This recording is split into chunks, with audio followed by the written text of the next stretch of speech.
Hello students, आज हम thermodynamics का लेक्चर 15 स्टार्ट करते हैं। आज का टॉपिक है thermodynamic relation between CP and CV, अर्थात सीपी एवं सीवी में उष्मागतिक संबंध। स्टूडेंट्स, हमें पता है कि सीपी स्थिर दाब की उष्माधारिता होती है एवं सीवी स्थिर आयतन की उष्माधारिता होती है। The value of CV and CP are not equal for a system. एवं एक तंत्र के लिए सीपी और सीवी के वैल्यूज़ जो हैं वो इक्वल यानी समान नहीं होती हैं। Heat absorbed eight constant volume increases its internal energy, अर्थात स्थिर आयतन पर किसी भी तंत्र के द्वारा अवशोषित की गई ऊष्मा के द्वारा उसकी आंतरिक ऊर्जा में वृद्धि होती है। whereas heat absorbed at constant pressure increases its enthalpy, जबकि स्थिर दाब पर अवशोषित की गई ऊष्मा के द्वारा तंत्र की एंथैल्पी इंक्रीज होती है। और we know enthalpy is not only increases, यानी it not only increases its internal energy but also used for doing work. और एंथैल्पी का मीनिंग क्या हुआ? Enthalpy is the sum of internal energy and PV work. So enthalpy increase का मतलब हुआ कि it not only increases internal energy, अर्थात यह इंटरनल एनर्जी को ही इंक्रीज नहीं करती है, साथ के साथ सिस्टम के द्वारा, तंत्र के द्वारा कार्य किए जाने के लिए, वर्क किए जाने के लिए भी यह ऊष्मा काम में ले ली जाती है। अर्थात स्थिर दाब की जो उष्माधारिता है उसके द्वारा जो अवशोषित ऊष्मा है, स्थिर दाब पर अवशोषित ऊष्मा के द्वारा सिस्टम की इंटरनल एनर्जी भी इंक्रीज होती है तथा सिस्टम के द्वारा वर्क करने के भी काम में ले ली जाती है वह ऊष्मा। जबकि स्थिर आयतन पर जो अवशोषित ऊष्मा है, यह अवशोषित ऊष्मा जो है इसको तंत्र के द्वारा केवल आंतरिक ऊर्जा में वृद्धि में सहायक होती है। Hence, on absorbing same amount of heat, increase in temperature is lesser at constant pressure. इसीलिए constant pressure पर जितनी heat absorb होती है उससे temperature में increase कम होगा, और constant volume पे जितनी heat absorb होती है उससे temperature increase ज़्यादा होगा, क्योंकि constant pressure पे internal energy increase भी हो रही है और work done भी हो रहा है। And increase in temperature at constant volume is more.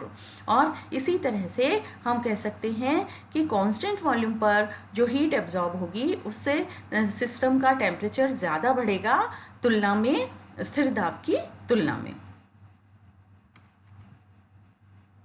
Similarly, for equal increase in temperature, more heat will be required at constant pressure than that of at constant volume.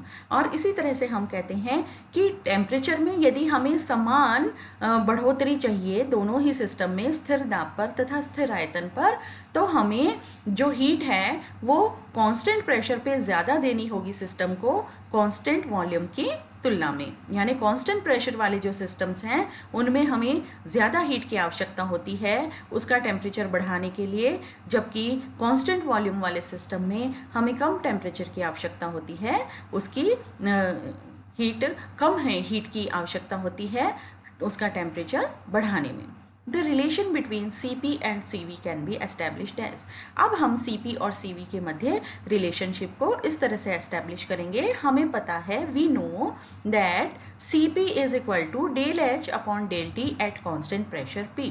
अर्थात CP का मान जो है वह change in enthalpy and with change in temperature, change in enthalpy with change in temperature at constant pressure P के बराबर होता है CP की वैल्यू। एंड CV की वैल्यू जो है यह change in internal energy upon change in temperature at constant volume के बराबर होता है। ये दोनों ही वैल्यूज़ जो हैं वो हमने लास्ट लेक्चर में डिराइव की थी। अब हम कहते हैं कि CP minus CV will be what? CP minus CV will be equal to del H upon del T at constant pressure P, this is for CP, minus del E upon del T at constant volume V, this is for CV। हमने as it is CP और CV की values रख दी हैं यहाँ equation में। हम देखते हैं, but we know that enthalpy H is equal to E plus PV, परंतु हमें पता है कि तंत्र की जो एंथैल्पी है it is equal to internal energy plus PV work. इन दोनों के सम के बराबर होती है enthalpy. So on differentiating the above equation with respect to temperature T at constant pressure, अब हम इस समीकरण का अवकलन करेंगे टेम्परेचर के साथ और शर्त लगाएंगे स्थिर दाब की, अर्थात we differentiate this equation with respect to temperature T at constant pressure P. ठीक है, तो अब हमने इस समीकरण का अवकलन किया टी के साथ, तो देखिए क्या हो जाएगा, del H upon del T at constant pressure P, ये हो गया। ठीक है, del H upon del T at constant pressure P. इसका ई का अवकलन किया टी के साथ, तो ये हो गया del E upon del T at constant pressure P, स्थिर दाब की शर्त लगा दी। प्लस पीवी का जब अवकलन करेंगे, जब दो फैक्टर जब आपस में मल्टीप्लाइड होते हैं और उसका जब डिफरेंशिएशन हम करते हैं, तो पहले एक फैक्टर को हम बाहर रख लेते हैं, यानी उसका अवकलन नहीं करते हैं, उसको कांस्टेंट मान लेते हैं, तथा जो सेकंड फैक्टर है उसको हम डिफरेंशिएट करते हैं। तो पहले हमने पी को कांस्टेंट ले लिया और वॉल्यूम का डिफरेंशिएशन किया टेम्परेचर के साथ। So P is taken as constant, P is taken outside and we differentiate v with respect to temperature, अर्थात v का हमने t के सापेक्ष अवकलन किया। तो v का अवकलन किया del v upon del T, p बाहर आ गया, p को हमने कांस्टेंट माना और वॉल्यूम का हमने अवकलन किया del v upon del T at constant pressure p, स्थिर दाब की शर्त लगा दी। फिर उसके बाद हम v को कांस्टेंट मान लेंगे और p के साथ इसका डिफरेंशिएशन करेंगे, बट p के साथ डिफरेंशिएशन हम कर नहीं सकते, क्यों? क्योंकि हमने कांस्टेंट प्रेशर की शर्त लगानी है, अर्थात p तो कांस्टेंट है, p वेरिएबल नहीं रहेगा, इसलिए ये फंक्शन क्या हो जाएगा कि v तो हम बाहर रख देंगे, कांस्टेंट मान लेंगे, और del p upon del t यानी प्रेशर का टेम्परेचर के साथ वेरिएशन, यानी change in pressure upon change in temperature at constant pressure p, तो ये जो है, ये जो टर्म है ये मीनिंगलेस हो जाती है, इसलिए हम इस टर्म को ज़ीरो मान लेते हैं और इसको अवॉइड कर देते हैं, अर्थात इसको अब हम आगे कंसीडर नहीं करते हैं, हम केवल इसी टर्म को कंसीडर करते हैं P del V upon del T at constant pressure P, अर्थात change in volume with change in temperature at constant pressure P। तो हमारी फाइनल इक्वेशन जो है वो इस तरह से हमें प्राप्त हो जाती है, del H upon del T at constant pressure P, अर्थात change in internal energy with change in temperature at constant pressure P is equal to del E upon del T at constant pressure P, और यह भी change in internal energy upon change in temperature at constant pressure P plus this term P delta V upon delta T at constant pressure P, यह term as it is हमें प्राप्त हो जाती है। अब हम क्या करते हैं, यह जो टर्म हमें प्राप्त हुई है del H upon del T at constant pressure P की, ये जो वैल्यू प्राप्त हुई है, इस वैल्यू को हम पुट कर देंगे हमारी C P minus C V equation में। C P minus C V equation है, सी पी की वैल्यू थी del H upon del T at constant pressure P, this was C P minus C V की value ये थी minus del E upon del T at constant volume V. तो यहाँ ये जो वैल्यू है del H upon del T at constant pressure P, इसकी value हम इस इक्वेशन में जो है यह यहाँ से हम पुट कर देंगे, यानी इसकी वैल्यू जो है ये पुट हम कर देंगे यहाँ। ठीक है, तो यहाँ हमने पुट कर दी del H upon del T at constant pressure P की वैल्यू जो है वो हमने यहाँ पुट कर दी del E upon del T at constant pressure P plus del P plus P into del V upon del T at constant pressure P and minus del E upon del T at constant volume V. तो इस प्रकार से हमें यह समीकरण प्राप्त हो गई। अब हमें चूंकि पता है कि eight constant pressure internal energy is the function of temperature and volume, स्थिर दाब पर किसी भी तंत्र की जो आंतरिक ऊर्जा होती है वो टेम्परेचर, ताप और आयतन का फलन होती है, यानी ताप और आयतन पर निर्भर करती है, हमें पता है। और हमें यह भी पता है कि इंटरनल एनर्जी जो है वो एक एग्जैक्ट डिफरेंशियल है, अर्थात अनंत सूक्ष्म आंतरिक ऊर्जा में अनंत सूक्ष्म परिवर्तन के लिए हम इसकी एग्जैक्ट डिफरेंशियल इक्वेशन इस तरह से लिख सकते हैं, अर्थात डी हमें पता है it is an exact differential. तो हम क्या कहेंगे, eight constant pressure energy, internal energy is the function of volume and temperature. यहाँ तंत्र की आंतरिक ऊर्जा आयतन तथा ताप का फलन है और अब हम कहते हैं कि तंत्र की आंतरिक ऊर्जा जो है यानी इनफाइनाइट साइमल स्मॉल चेंज, बहुत अनंत सूक्ष्म परिवर्तन यदि आंतरिक ऊर्जा में होता है तो यानी DE, उसके लिए हम यह इक्वेशन लिख सकते हैं क्योंकि DE is a exact differential. DE जो है वो यथातथ अवकलज है। अतः हम क्या करते हैं कि change in internal energy del E upon del V at constant temperature T into DV। ये हमने पहले पढ़ा था कि हम इस एग्जैक्ट डिफरेंशियल इक्वेशन को इस तरह से लिखते हैं कि एक फैक्टर को पहले कांस्टेंट मान लेते हैं और दूसरे फैक्टर के साथ वेरिएबल या दूसरे फैक्टर को वेरी करते हैं हम इंटरनल एनर्जी के साथ। तो हम पहले टेम्परेचर को कांस्टेंट मान लेते हैं और इंटरनल एनर्जी को वॉल्यूम के साथ वेरी करते हैं, अर्थात वॉल्यूम के साथ परिवर्तित यानी आयतन के साथ चेंज करते हैं। तो del E change in internal energy upon del V change in volume at constant pressure T को हमने कांस्टेंट मान लिया इनटू DV प्लस नेक्स्ट जो है नेक्स्ट स्टेप हम लिखेंगे।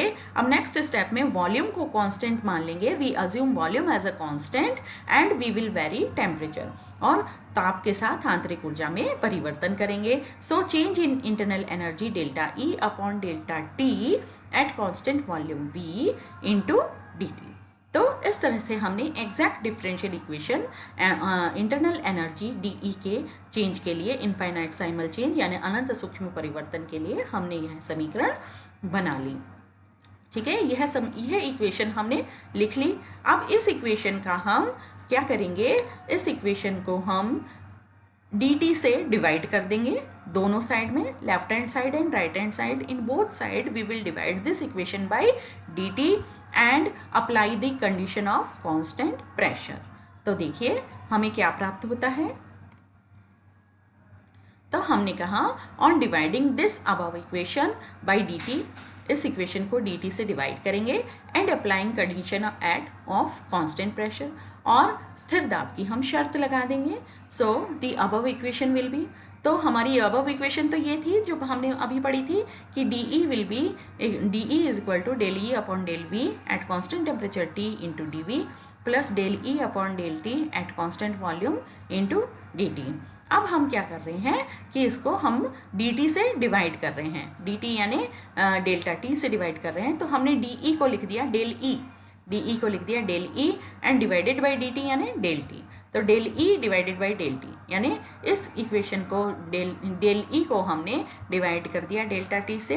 तो del E upon delta T at constant pressure P is equal to, ये फैक्टर एज इट इज आ गया, delta E upon delta V at constant temperature T, and इस dV को जो है अब हम डिवाइड कर देंगे डेल्टा T से। So delta V upon delta T at constant pressure P, स्थिर दाब की हमने शर्त लगा दी।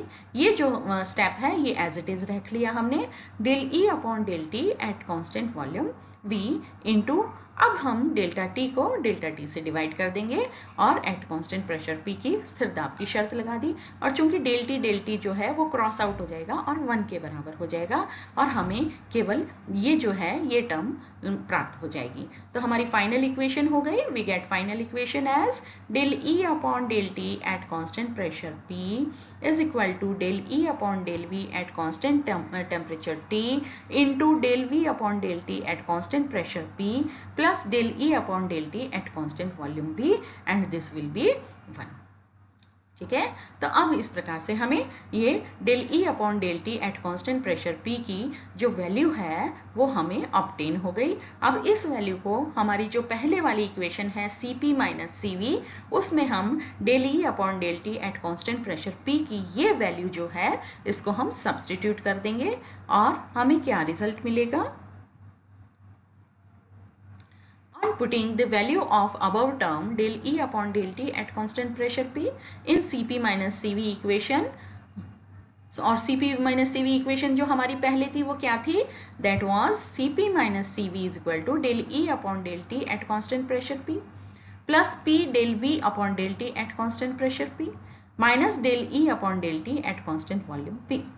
अब ये जो है ये फंक्शन जो है ये अभी हमने लास्ट पेज पे निकाला था, लास्ट पेज पे डिराइव किया था इसकी वैल्यू, और इसकी वैल्यू हम एज इट इज़ पुट कर देंगे। इसकी वैल्यू क्या थी लास्ट पेज पे जो हमने डिराइव की थी, देखिए इसकी वैल्यू ये थी del E upon del V at constant temperature T into del V upon del T at constant pressure P plus del E upon del T at constant volume V. Now we will substitute this value. तो C P minus C V, इसकी value हमने जो अभी हमने last page पे देखी है वो एज इट इज़ हमने यहाँ लिख दी. Del E upon del V at constant temperature T, del V upon del T at constant pressure P plus del E upon del T at constant volume V. हमने as it is इसकी value लिख दी. इसकी जो value है ये as it is हमने यहाँ सब्सटीट्यूट कर दी है.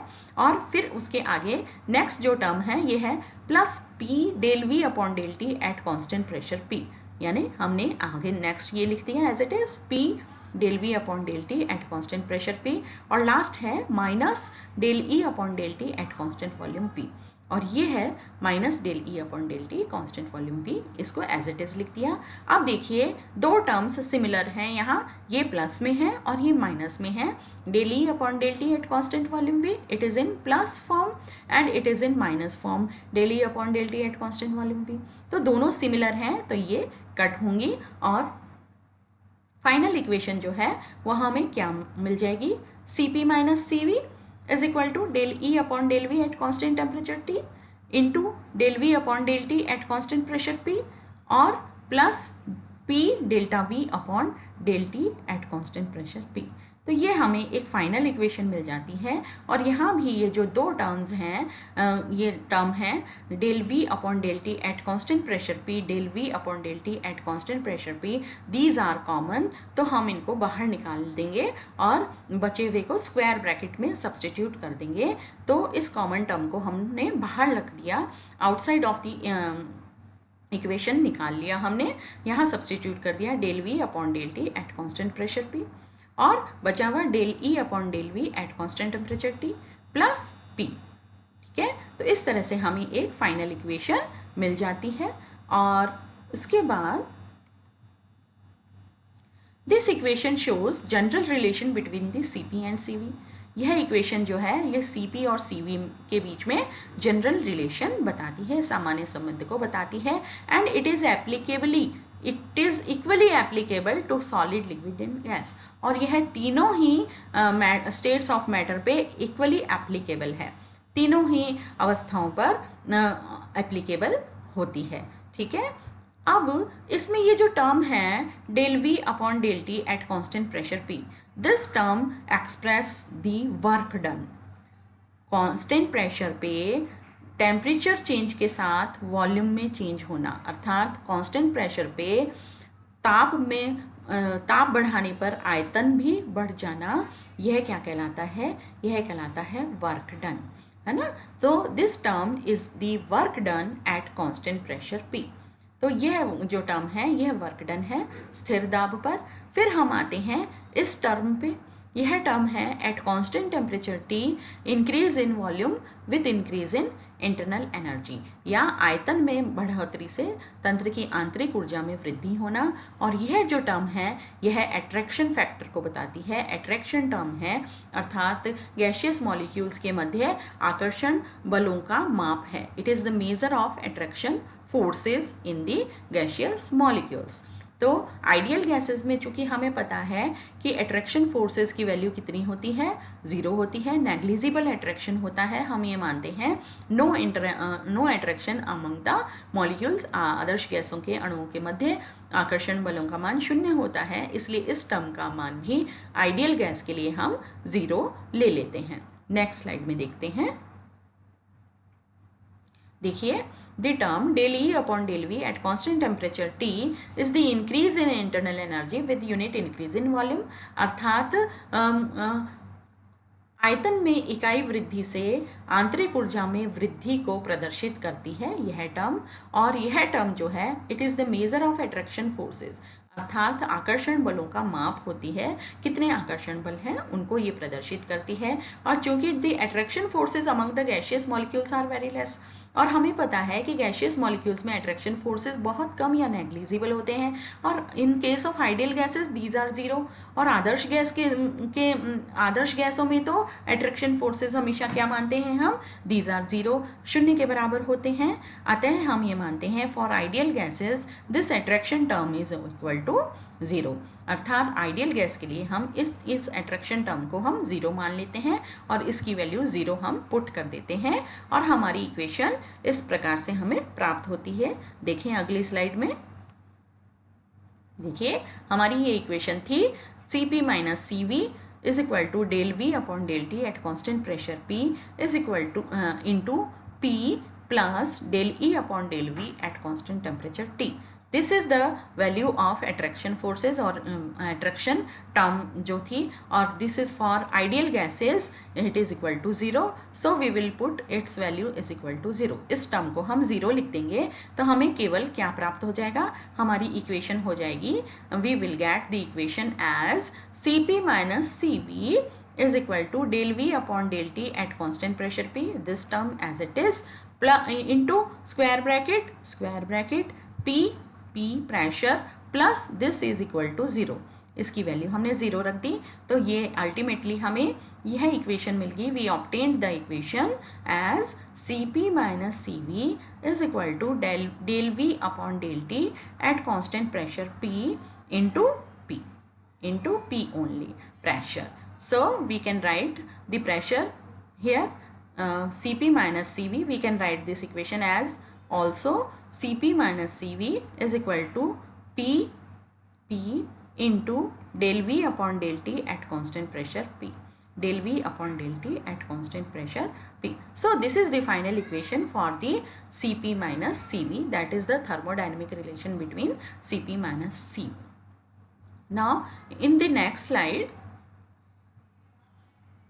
हमें पता है कि जो आइडियल गैसेस होती हैं और उनके 1 मोल के लिए आइडियल गैस इक्वेशन क्या होगी, the ideal gas equation for 1 mole of the gas is equal to P V is equal to nRT होती है, और n की वैल्यू क्या है 1 मोल, यानी 1 हमने रख दी, तो P V is equal to RT हमारी आइडियल गैस इक्वेशन हो गई। So we get ideal gas equation as P V is equal to RT। Now on differentiating this equation, इस इक्वेशन को हम टेम्परेचर के साथ डिफ्रेंशिएट करेंगे और कांस्टेंट प्रेशर की कंडीशन को अप्लाई करेंगे। So on differentiating the equation with respect to temperature at constant pressure P we get, यानी इस इक्वेशन का, इस समीकरण का हमने अवकलन किया ताप के साथ और स्थिर दाब की शर्त लगा दी। तो देखिए P जो है, P को हम ताप के साथ अवकलित नहीं कर सकते क्योंकि दाब स्थिर है, इसलिए P का अवकलन नहीं होगा। हमने पहले भी देखा था कि P will not be differentiated. किसका डिफ्रेंशिएशन होगा, वॉल्यूम का होगा। So volume will be differentiate, change in volume यानी del V upon del T at constant pressure P, यानी वॉल्यूम का हमने ताप के साथ अवकलन कर दिया। We differentiated volume with temperature del V upon del T और एट कॉन्स्टेंट प्रेशर P स्थिर दाब की शर्त लगा दी, ठीक है। और सेकंड जो है, जो हमने कहा था कि प्रेशर का हम नहीं करेंगे, क्यों नहीं करेंगे, देखिए वॉल्यूम को हमने बाहर रख दिया, और अगर यदि प्रेशर का अवकलन करते हैं हम ताप के साथ और स्थिर दाब की शर्त लगाते हैं तो यह हमारे लिए मीनिंगलेस हो जाता है, क्योंकि प्रेशर तो कांस्टेंट है। तो प्रेशर अगर कांस्टेंट है तो हम प्रेशर को वेरी नहीं कर सकते। प्रेशर का हम अवकलन, स्थिर राशियों का अवकलन नहीं होता है। Constant quantities can not be differentiated, स्थिर राशियों का अवकलन नहीं होता है, इसलिए यह जो टर्म है ये मीनिंगलेस हो जाती है, इसलिए हम इसको नहीं लिखते हैं और we write this only term, okay, केवल यही टर्म लिखते हैं। Now is equal to RT, R is a gas constant, R का डिफ्रेंशिएशन नहीं होगा क्योंकि R गैस कांस्टेंट है, तो हम R को बाहर लिख देते हैं, it will not be differentiated. तो फिर किसका डिफ्रेंशिएशन होगा, T का, ठीक है, T का differentiation, so del T upon del T, यानी तापक्रम के साथ अवकलन एट कांस्टेंट प्रेशर P, है ना, ताप के साथ अवकलन यानी change in temperature upon change in temperature at constant pressure P। तो this value will be cut, और यह कट होके यह 1 के बराबर हो जाएगी, तो सिंपली हमारे पास R रह जाएगा, we get R only here, on the right hand side, और लेफ्ट हैंड साइड में हमारे पास है we have P into del V upon del T at constant pressure P। तो फाइनल इक्वेशन हमारी ये हो जाती है कि P del V upon del T at constant pressure P is equal to R। यह इक्वेशन हमें, जो पहले इक्वेशन थी हमारी Cp minus C V is equal to P del V upon del T at constant pressure P में इस equation की value रख देते हैं, यानी इस टर्म की वैल्यू लिख देते हैं, और इस टर्म की वैल्यू क्या है, इस टर्म की वैल्यू है R। So we put this value in the, हमारी प्रीवियस इक्वेशन थी Cp minus C V P del V upon del T at constant pressure P, इसमें हम R की वैल्यू यहाँ यानी इसकी वैल्यू लिख देते हैं, और इसकी वैल्यू कितनी है R is the gas constant, molar gas constant. So finally we get Cp minus C V is equal to R। तो यह हमें फाइनल इक्वेशन प्राप्त हो गई, Cp minus C V is equal to R, that is for 1 mole. यदि 1 मोल gas है हमारी ideal gas, 1 mole है, if we have 1 mole ideal gas, then the heat capacity at constant pressure minus heat capacity at constant volume, their difference is equal to R is the molar gas constant here. And for n moles of ideal gas, अब यदि ideal gas के कितने मोल हों, n मोल हों, तो हमारी equation हो जाएगी कितनी, nR के बराबर हो जाएगी, क्योंकि हमने इसको प्रीवियस इक्वेशन में देखिए nRT PV is equal to RT लिखा था हमने, तो n मोल के लिए क्या लिख देंगे, PV is equal to nRT। तो nR यहाँ आ जाएगा और nR यहाँ आ जाएगा और nR यहाँ आ जाएगा, और फाइनली हमारे को प्राप्त हो जाएगी, we get the equation Cp minus C V is equal to nR, where n is the number of moles, R is the gas constant, Cp is the heat capacity at constant pressure and Cv is the heat capacity at constant volume. So for 1 mole ideal gas, the difference between Cp and Cv is equal to gas constant R, and for n mole ideal gas, difference between Cp minus Cv is equal to R। तो आज का हमारा lecture यहीं समाप्त होता है। धन्यवाद।